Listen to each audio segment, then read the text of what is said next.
আজ 17.5 ঘন্টা বন্ধ দ্বিতীয় হুগলি সেতু। কোনা এক্সপ্রেসওয়েতে বন্ধ রয়েছে যান চলাচল। আজ ভোর 4টে থেকে বন্ধ হয়ে গিয়েছে দ্বিতীয় হুগলি সেতু। রাত 9টা পর্যন্ত বন্ধ থাকবে।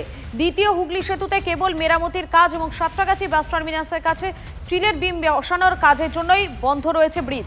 আমাদের সঙ্গে সরাসরি রয়েছেন আমাদের প্রতিনিধি সৌভিক রয়েছেন। সৌভিক, আজ সকাল থেকেই দ্বিতীয় হুগলি সেতু বন্ধ করে দেওয়া হয়েছে। এই মুহূর্তে কি ছবি ধরা পড়ছে সেখানে? আমি তোমাকে প্রথমেই দেখাবো, আমরা একেবারে হাওড়া ফরশো রোডের দিকে রয়েছি এবং সেখানে তুমি দেখতে পাচ্ছ যে ব্রিজে ওঠার অর্থাৎ দ্বিতীয় হুগলি ব্রিজে ওঠার যে রাস্তা সেটা কিন্তু পুরোপুরিভাবে ব্যারিকেড করে বন্ধ করে দেওয়া হয়েছে। শুধু এই দিকটা নয়, আমরা জানি যে স্প্ল্যানেটের দিক থেকে এবং পাশাপাশি হেস্টিংসের দিক থেকে সেকেন্ড ব্রিজে ওঠার যে রাস্তা সেটাও কিন্তু বন্ধ করে দেওয়া হয়েছে এবং আজকে সকাল থেকে রাত্রি 9টা পর্যন্ত কিন্তু এই সিদ্ধান্ত। তার মূলত কারণ হচ্ছে দ্বিতীয় হুগলি সেতু যে মেনটেনেন্স, সেই মেনটেনেন্সের জন্যই বন্ধ করা হয়েছে এবং শুধুমাত্র দ্বিতীয় হুগলি সেতু না, এই একদিকে কিন্তু সাঁতরাগাছি ব্রিজ সেটাও কিন্তু বন্ধ রাখা হয়েছে এবং সাধারণ মানুষের কিন্তু খানিকটা হলেও অসুবিধা হচ্ছে।